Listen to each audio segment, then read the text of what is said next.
Hey guys, Brandon here with Affordable Security Locksmith and Alarm Company. Here programming a key for a Honda CR-V. Let's connect to the vehicle.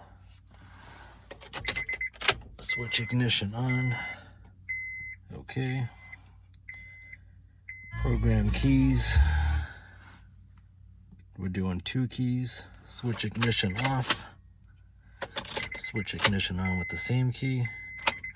Back off. Use the next key. Turn it off. Turn it on. Wait 10 seconds.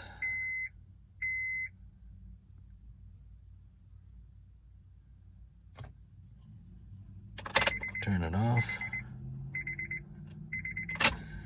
Same key. Mobilizer is out. Switch ignition off. Turn it back on. And it's completed. Now let's disconnect from the vehicle and try the key.